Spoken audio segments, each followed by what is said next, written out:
nos acompañen. Bienvenidas, bienvenidos al canal del Poder Judicial de la Federación, en esta serie de programas en donde hemos analizado, discutido, charlado sobre la reforma al Poder Judicial, y me da muchísimo gusto que nos acompañen nuevamente dos mujeres magistradas que tienen mucho que aportar, mucho que reflexionar a través de la experiencia, de la práctica. Qué gusto que nos acompañe Emilia Molina, bienvenida nuevamente, magistrada. Qué Muchas gusto. Gracias por la invitación. Julia García, bienvenida, magistrada. Con el mismo gusto de siempre, muchas gracias. Estamos pues en una recta final, ¿será? De este proceso del lapso en donde el presidente López Obrador seguía como presidente de la República y el Congreso renovó a diputados y senadores y se aprobó esta reforma junto con otras en este paquete presentado por la iniciativa del presidente López Obrador. ¿Qué sigue? ¿Qué sigue después de esto? Los procesos judiciales continúan, pero parece que esto ya se cerró. ¿O no? Bueno, parecería, o actúan como si esto ya se hubiera cerrado cuando hay procesos todavía. Julia. Estamos empezando con ello. Bueno, lo que hay que recordar, y seguramente todas y todos tienen presente, es este tema de que ya se promulgó y ya se publicó en el Diario Oficial de la Federación esta reforma constitucional. ¿Ante qué escenario nos estamos enfrentando ahora mismo?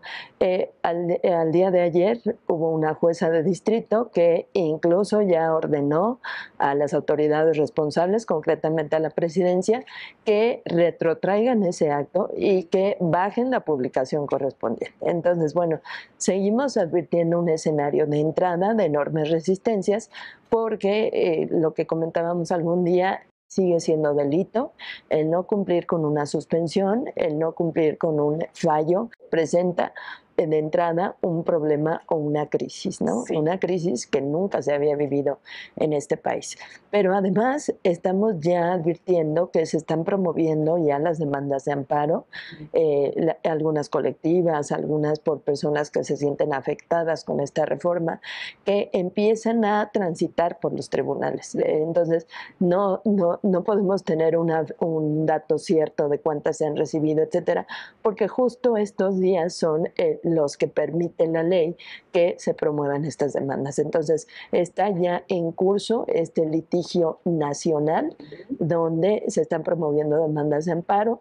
Algunos partidos políticos habían anunciado acciones de inconstitucionalidad y, bueno, pues a partir de ello vamos a ver cómo se van a ir, se les va a ir dando trámite, cómo se van a ir integrando todos estos juicios para, en su caso, habrá quien los admita, habrá quien no los admita, quien no los admita habrá que interponer algún recurso, etcétera. Entonces, bueno, ya estamos, digamos, en el ámbito estrictamente jurisdiccional. Parece esto imparable, ¿no? Porque a pesar de estas suspensiones, estas decisiones que tendrían que acatarse, no se ha hecho.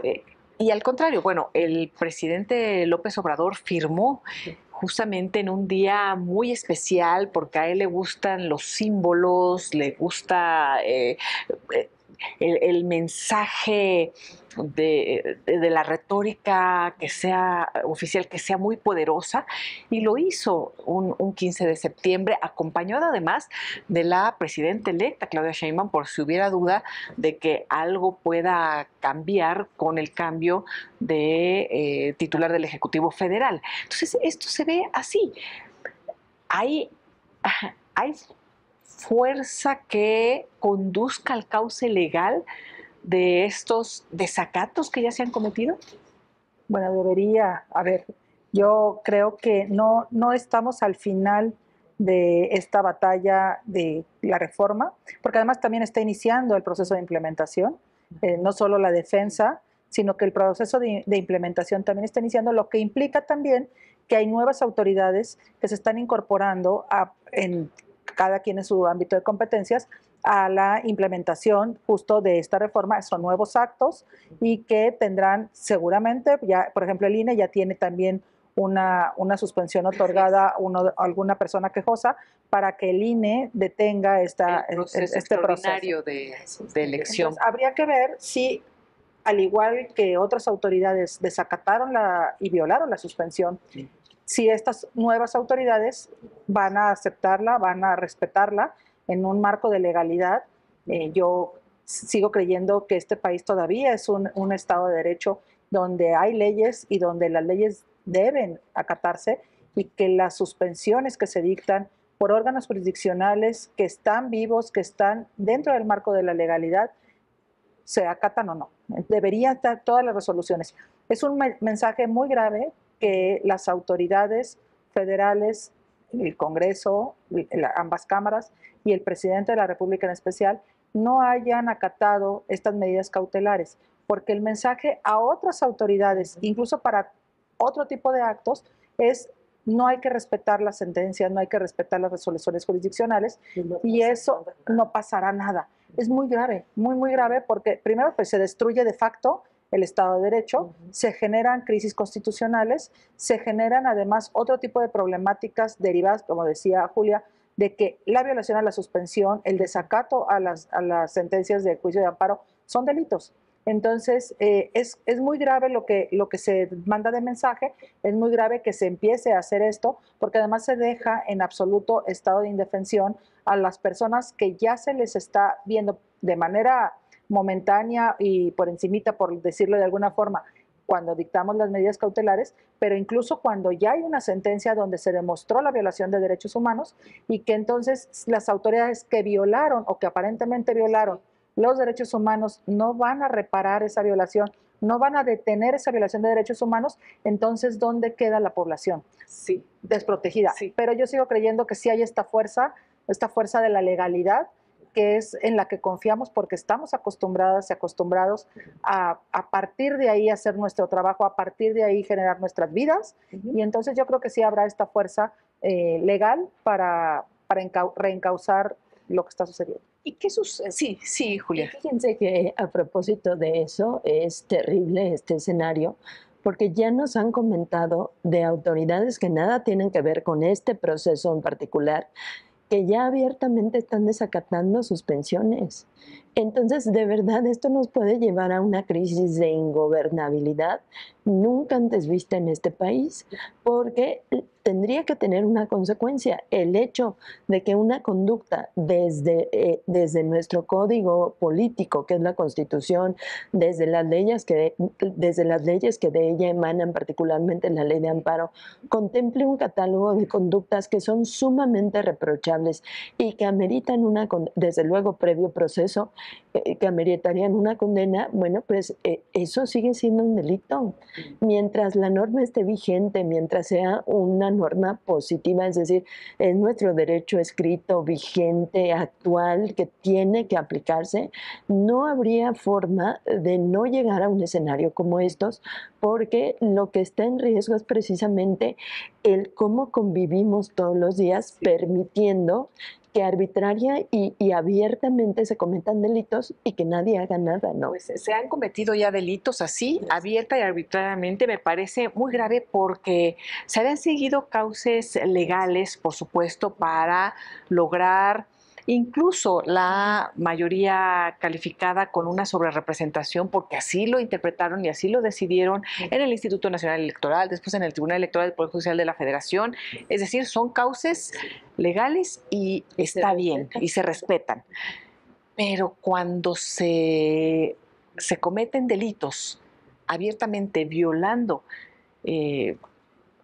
las disposiciones legales, me parece muy grave, porque viene entonces esta cascada del ejemplo, ¿no? Si él lo hizo, ¿por qué yo no? ¿Qué puede suceder? Pero tengo dos preguntas. Uno, en el tema legal, ¿qué sucede si un presidente de la República comete un delito así abiertamente y dice: no importa porque además a mí el pueblo me respalda? Y sí, o sea, tiene toda una estructura muy poderosa que, en fin, ¿qué pasa?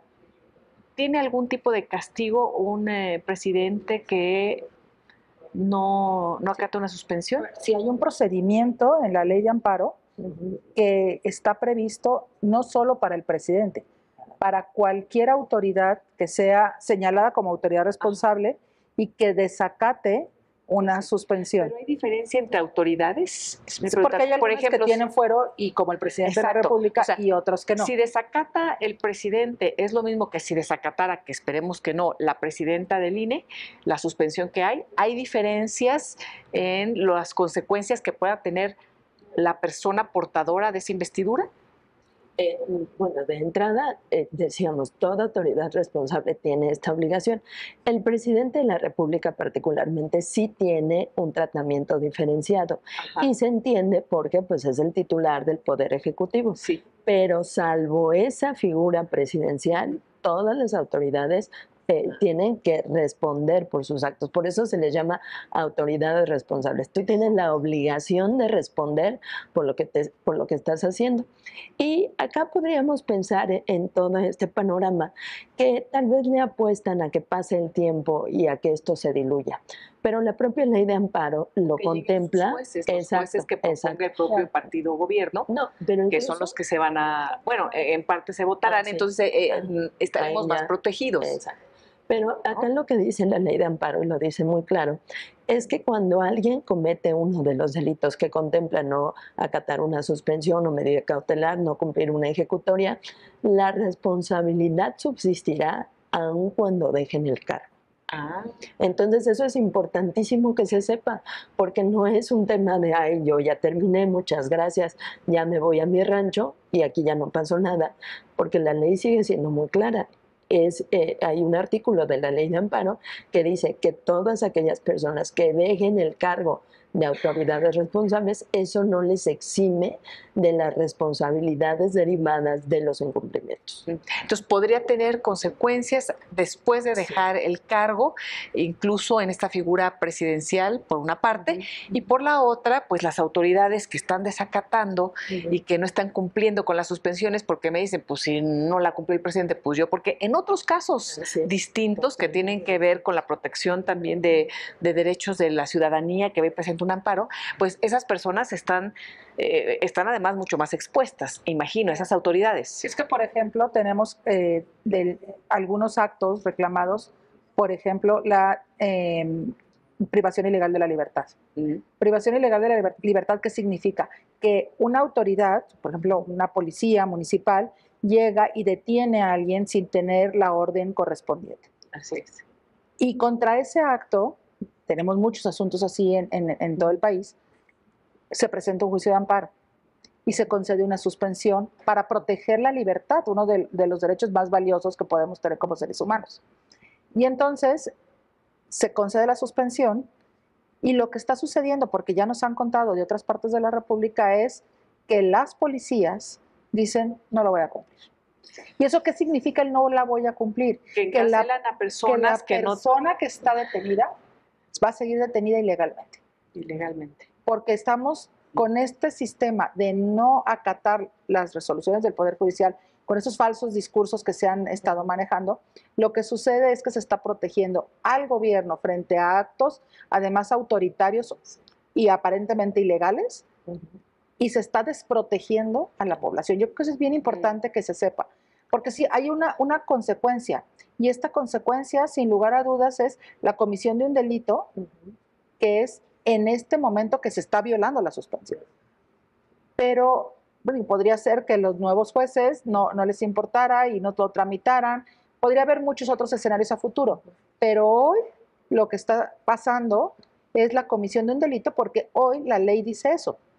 Lo que pasa después ya no podrá aplicarse tan fácilmente, o sí, pero el punto es que el día de hoy lo que tenemos son violaciones a las suspensiones y por tanto nuevas violaciones a los derechos de las personas.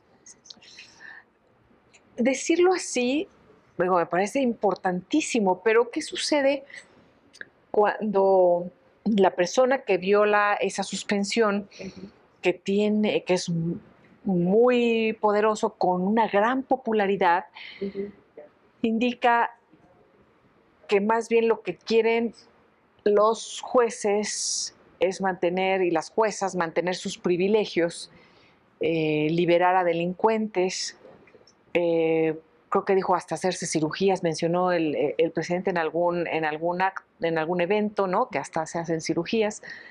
Entonces, digo, es que se dice eso ya a nivel, en discursos oficiales. Entonces, eso ha permeado y mucha de la gente que nos está viendo y escuchando, pues honestamente dice, no quiero eso. Y yo sí quiero que haya un cambio.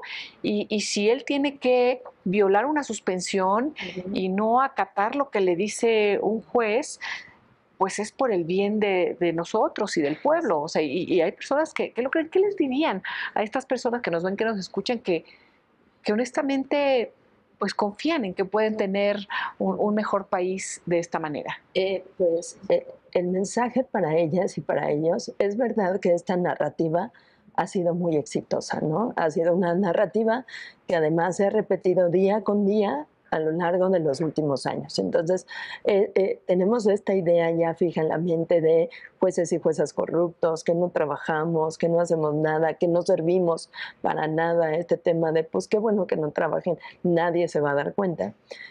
Por un lado, que la gente tenga claro que en cualquier momento puede tener la necesidad de llegar a un juicio.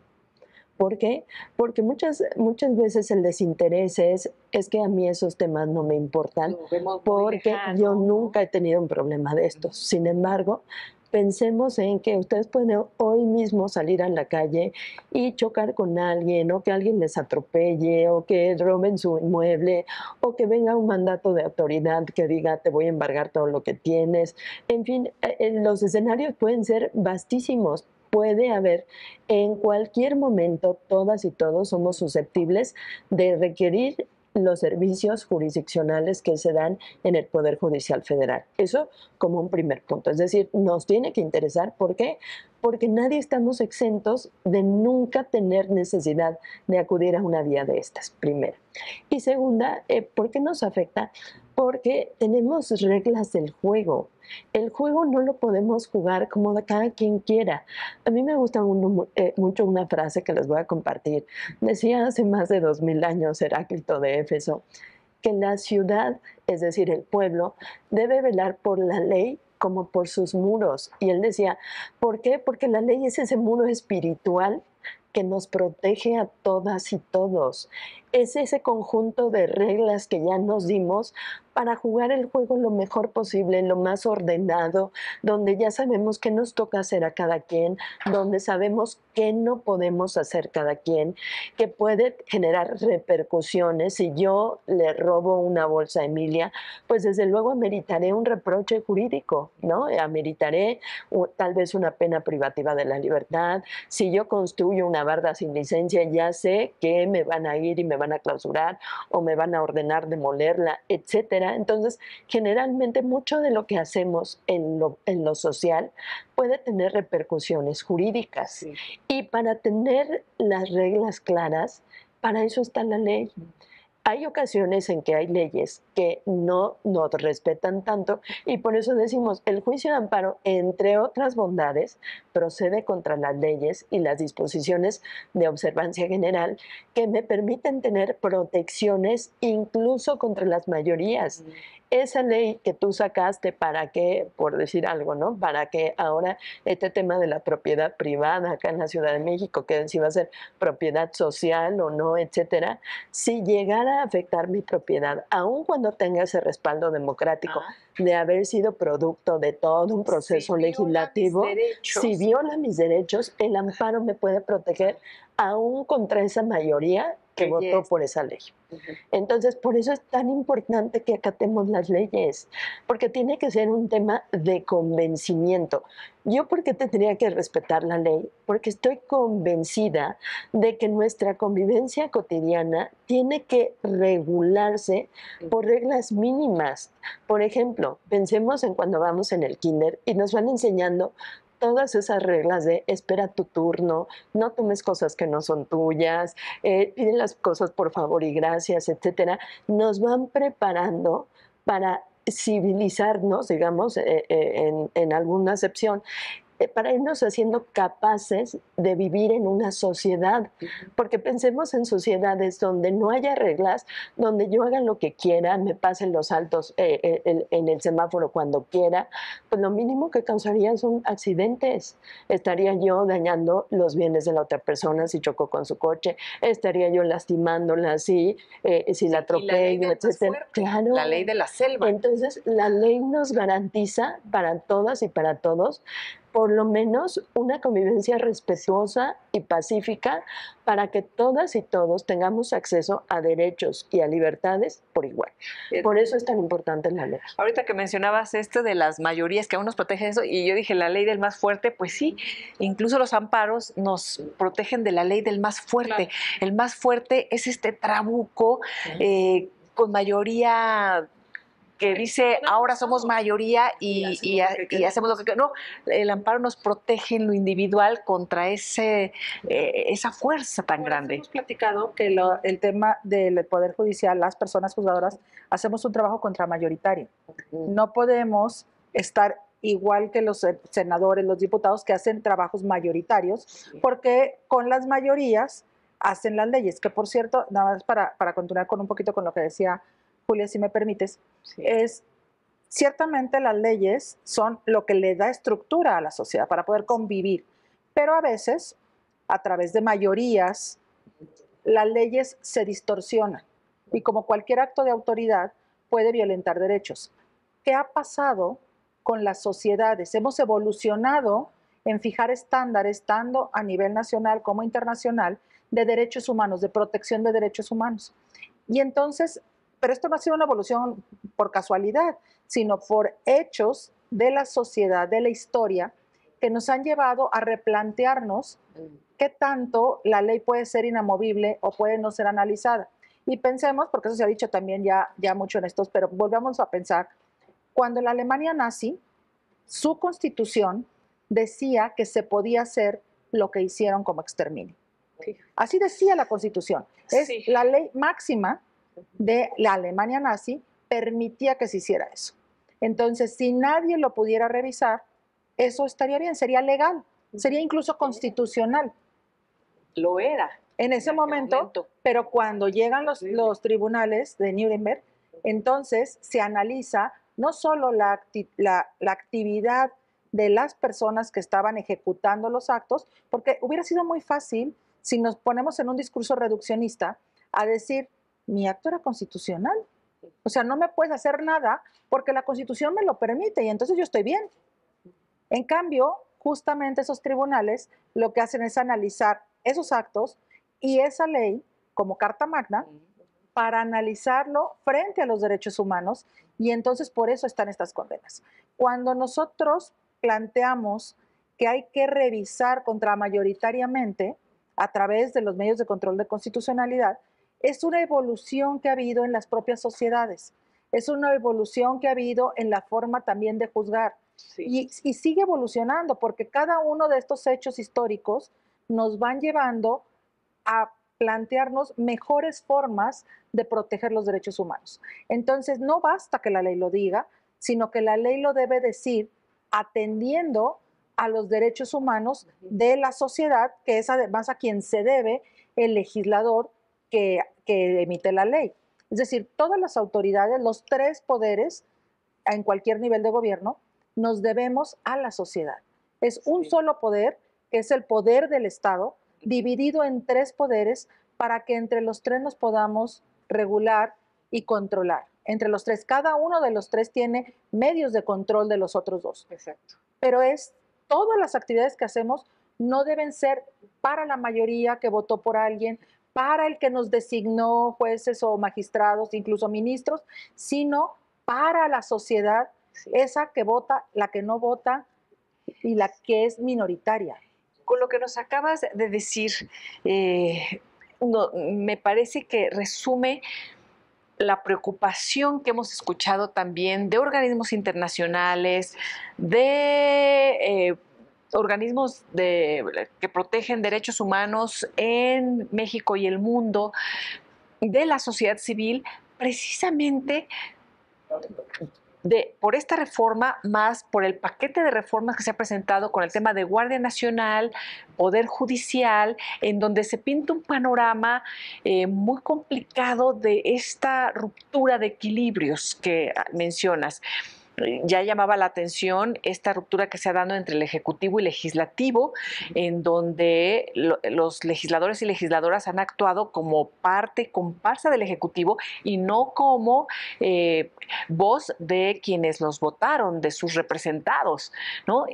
Esa parte se rompió y ahora viene el tema del Poder Judicial. En ese panorama, vamos a hacer una pausa y me gustaría que viéramos desde arriba lo que viene para nuestro país, ya con la aprobación de estas reformas, con los procesos en cursos y con la aprobación de la reforma a la Guardia Nacional también, en donde se va creando un conjunto, pues que por lo pronto a una buena parte, así sea minoría, los tiene preocupados. Y ya sabemos que las democracias no se conforman nada más por mayorías, sino mayorías y minorías, todos y todas. Una pausa y volvemos.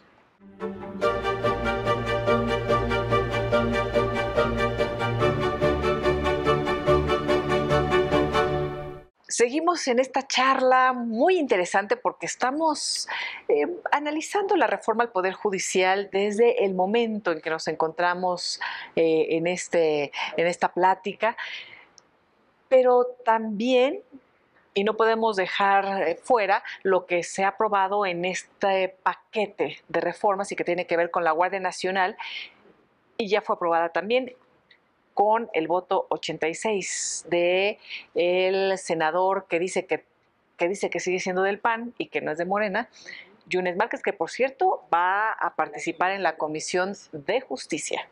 Sí. La verdad es, Digo, ya es que sí, bueno, es surrealista. sí, es complicado, ¿no? Porque sí. además también esta reforma que se acaba de aprobar por el Senado, se aprueba en el Senado justo el día que se cumplen 10 años del tema de Ayotzinapa. O sea, si hablamos de fechas que se involucran con estas reformas, sí, es otra, porque es un tema muy doloroso para el país, no solo el de Ayotzinapa, sino el de todas las personas desaparecidas. Lo cierto es que tenemos o podemos ver ingredientes como muy completos para llegar a un estado donde, podemos decirle del nombre que queramos, pero donde la autoridad no tenga freno. Sí. Y el poder del Estado sin freno se le ha dicho de muchas formas en muchos momentos históricos, pero en ninguno de esos momentos históricos ha sido en beneficio del pueblo. Fíjate que me parece importante lo que mencionas, esto es sin freno, ese poder. Y podemos llamarlo de distintas maneras, ya tendremos tiempo de ir definiéndonos, platicándonos lo que nos ha pasado, porque además parte de la estrategia de comunicación oficial es justamente cuestionar incluso lo que nombras, incluso lo que dices, claro, ¿no? Y si estás en desacuerdo, además te va muy mal, o sea, en las redes, en la retórica, o te señalan y oficialmente, ¿no? Entonces, por lo pronto, y lo digo porque estuvo toda esta, bueno, lo escuchamos en la discusión del Senado, en la versión de Morena y aliados, de no hay militarización en el país. Esto no es una militarización. Y entonces todas las resquicios y explicaciones. Entonces, por eso, más allá de esas definiciones que tendremos más tiempo y calma de poderlas analizar y escucharnos, la situación es complicada. Llegan ya los militares a labores de seguridad pública y a labores que antes no correspondían a militares nada más exclusiva para civiles, ahora lo podrán hacer, y además a coadyuvar o estar presentes en investigaciones ministeriales incluso, y tener muchas otras facultades que no tenían los militares, llamémosle como le quieran llamar, pero lo van a tener, y eso también ha sido una alerta que han compartido organizaciones de derechos humanos nacionales, internacionales, organismos, tratados, socios comerciales, en fin. Sí, a propósito de esto, justo estos días han estado circulando las cifras de denuncias contra la milicia, me estoy refiriendo a las y los militares, ¿no? Son de los organismos que más violaciones graves de derechos humanos llevan a cabo. Hay un cúmulo de violaciones de derechos humanos, ¿no? Cualquier autoridad que vaya y moleste tu domicilio ya es una afectación, pero hablamos de violaciones graves de derechos humanos. Es una violación grave. Una violación grave de derechos humanos supone un actuar absolutamente arbitrario del poder público, sin límites, sin competencia, sin órdenes, sin algo que les limite o les controle un poco. Y entonces podemos pensar, por ejemplo, para que la gente se dé una idea, ha habido ocasiones en que llegan los militares y violan a todas las mujeres del pueblo, ¿no? O que llegan, y esto dio pauta a 2 condenas internacionales en este país, los casos de Valentina Rosendo Cantú y el de Inés Fernández, donde eran mujeres indígenas que estaban en sus comunidades. Llegó el ejército y las violaron varios miembros del ejército a 2 mujeres que ni siquiera hablaban bien español, por ejemplo. Entonces, aquí el punto es cómo la milicia está acostumbrada a actuar con ese poder del que se sabe poseedor y cómo impone ese poder precisamente a través de mecanismos tan agresivos para la gente. O sea, no es lo mismo que te pare un policía en la esquina y te diga, a ver, enséñale su documento, a que te pare un retén del ejército donde tiene armas largas, donde si no te paras te disparan y ni siquiera averiguan quién eras. ¿Por qué? Porque tienen una formación militarizada. De ahí la enorme gravedad de que los pongan a hacer labores de seguridad pública, porque son cosas distintas. Y me gustaría además puntualizar y ahondar en lo que decías, Julia, porque comentabas que ni siquiera hablaba español, y esto obviamente no de una manera despectiva, sino al contrario, porque en el caso de... recordarán la mujer que fue violada en Songolica, menciona en su lengua a los verdes, ¿no? Hace referencia a los militares. Y como ella no hablaba español, no hablaba, no se podía comunicar y nunca tuvo las herramientas, y la hija tampoco fue escuchada, dijeron, no, eso no quería decir nada. Y la hija ha repetido lo que ella indicó en sus últimas palabras, totalmente destrozada después de ser violada por los militares, ¿no? Es que justo las violaciones graves a los derechos humanos implican que el poder del Estado, el poder fáctico del Estado, efectivamente está en la milicia. ¿Por qué? Porque cualquier Estado del mundo es a través de su ejército que protege su soberanía, y para eso es el ejército. Pero cuando lo utilizas... Para proteger a su gente del exterior, los peligros de un peligro exteriores, ¿no? exterior que viniera a violentar a la población. Seguridad nacional. Exacto, para eso es el ejército. Algo que nos invada, exacto. Una cosa así. Pero porque tienen además todo el poder para hacerlo. Las armas. Es una parte de los contrapesos que mencionábamos antes. El contrapeso que tiene el Ejecutivo es tener la titularidad del ejército. Pero cuando lo utilizas en labores que son civiles y contra civiles, entonces estás utilizando la fuerza más grande del Estado descontrolada contra los más vulnerables de la población. Y cuando hablamos de violaciones... Una relación totalmente desigual. Desproporcionada. Que esta desigualdad siempre es contra el Estado, pero en esos casos, además, hay violación de los derechos humanos más sensibles. Hablemos de desaparición forzada, hablamos de violación sexual, hablamos de asesinatos. Nunca será igual que una persona civil, nosotros, nos enfrentemos a un comando del ejército. O sea, creo que eso visualmente podremos darnos cuenta. La fotografía china famosísima de una persona enfrente y está todos los tanques del ejército. Y eso es, tal cual, esa es la fuerza del Estado frente a una víctima de la sociedad civil. Darle tantas facultades a lo que hasta hoy es la Guardia Nacional, pero que ahora estará formando parte del ejército, y que como parte del ejército haga las labores. Cuando hablamos de investigación, estamos hablando de la investigación de delitos que corresponde hoy por hoy a las fiscalías, Y entonces en la Constitución ahora dice que es las fiscalías, los agentes del Ministerio Público y la Guardia Nacional para hacer la investigación de los delitos. Eso, lejos de eliminar impunidad, Sí. nos va a llevar a violaciones de derechos humanos. Yo quiero poner aquí un asunto sobre la mesa también, como lo hicimos en el bloque pasado, hablándole a las personas que dicen, pues sí, yo creo en el ejército y yo quiero que esté ahí porque me va a garantizar seguridad y porque, en fin, no tiene el respaldo y creo que más allá de las personas que estén al frente del Ejecutivo, del Legislativo, del Judicial, del Ejército, de las fiscalías, estamos hablando de un tema estructural que permite y va a permitir estos abusos y va a permitir que se diluyan las fronteras entre poderes, que se concentre el poder y entonces uno diría, aunque fuera la mejor persona del mundo, darle ese poder o esos poderes concentrados de esa manera a un grupo es riesgosísimo, más allá de que sean, yo decía, la Madre Teresa o quien quieran, o la mejor persona del mundo, las mejores personas. Pero es que además, si las cosas pensaran en hacerlas dentro de un marco de respeto a derechos humanos, no tendrían por qué quitar a quien revisa.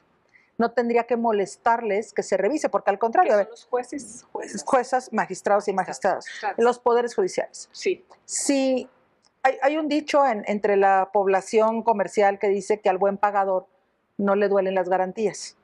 Porque si tú estás pensando que sí vas a pagar y no te vas a atrasar, no importa que tengas hipotecada tu casa, porque sabes que vas a estar pagando, nunca vas a perder tu casa, ¿no? Eso es como en el argot comercial. Sí. Pasaría algo similar en cuanto a los poderes.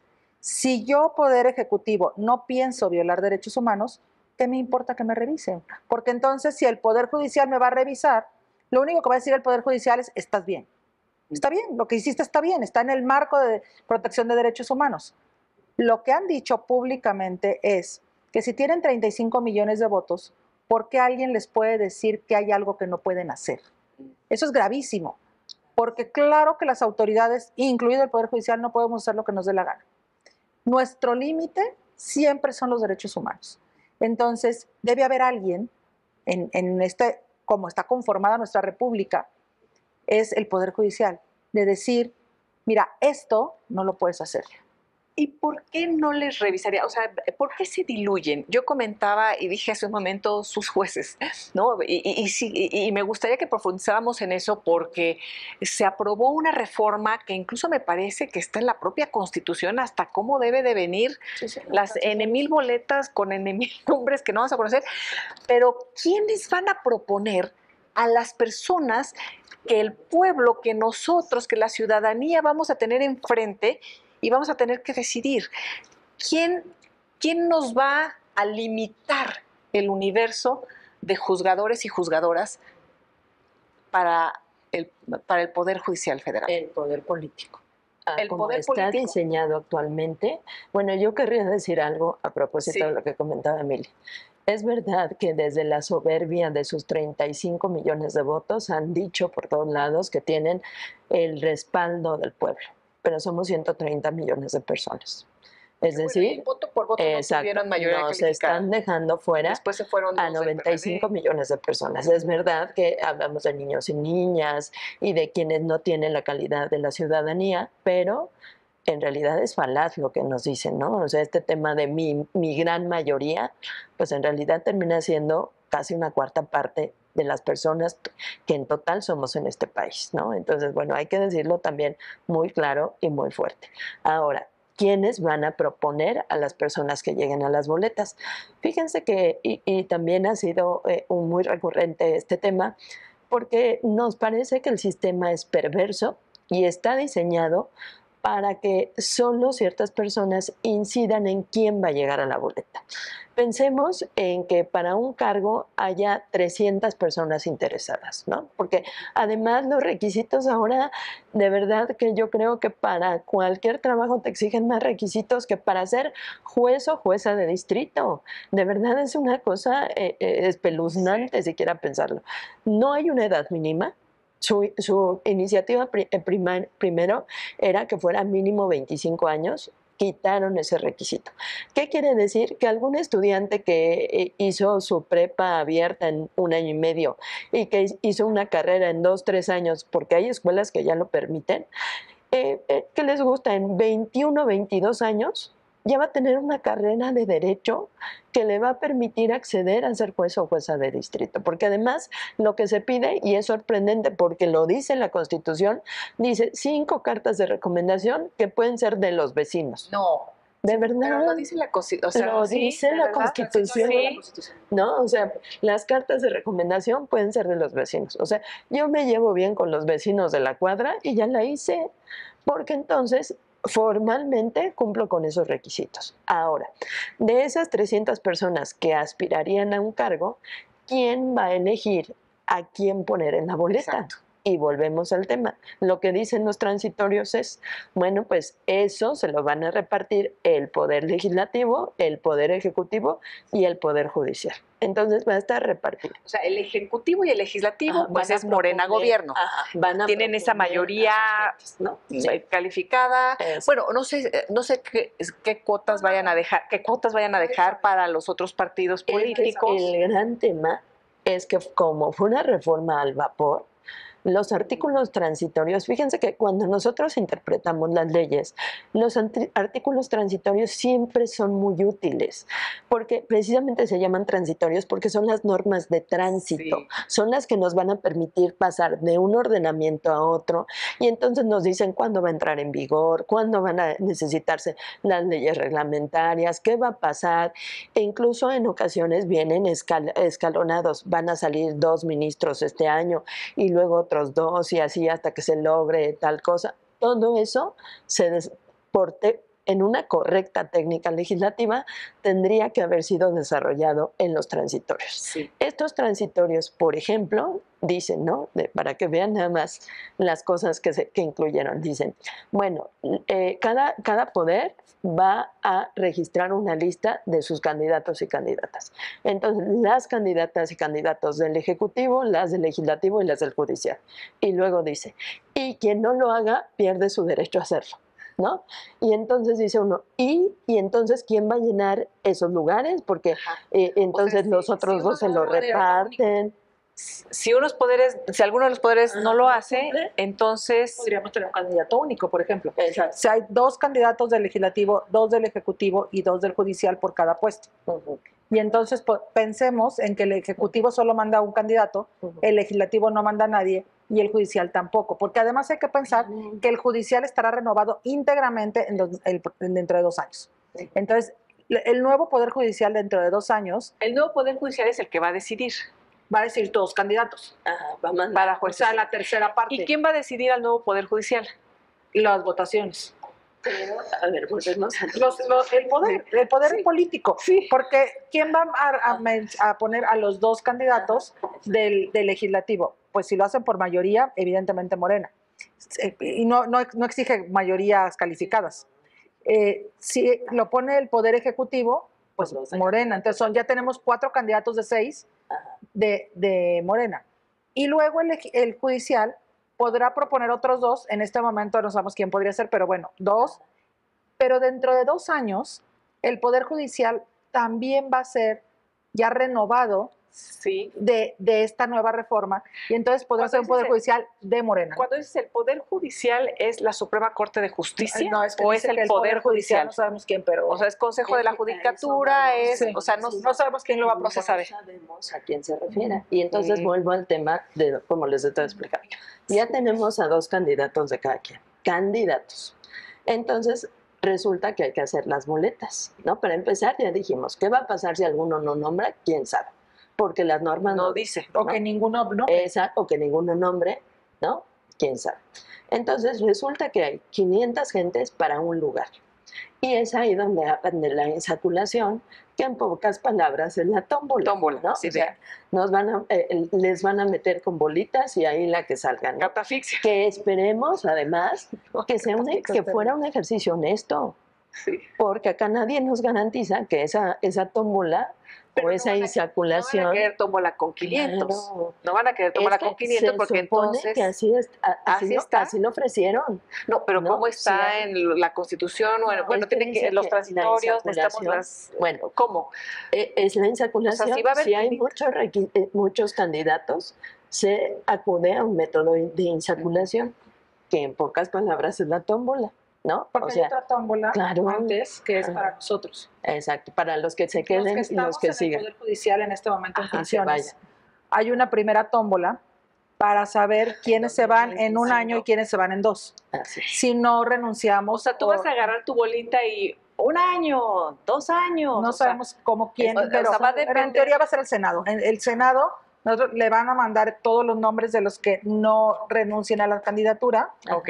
Es decir, que renuncies, porque además no ponen el nombre del renuncia, solo de pérdida de trabajo, pero bueno, por eso respetan todos los derechos laborales, excepto que te corren, pero eso es una... Ajá. Pero bueno, todos los otros, supongamos que todos decimos que sí. A ver, ajá, ok. Nos vamos a la tómbola. Ajá. Y en esa tómbola sacan a la mitad. Sí, la vida es una tómbola.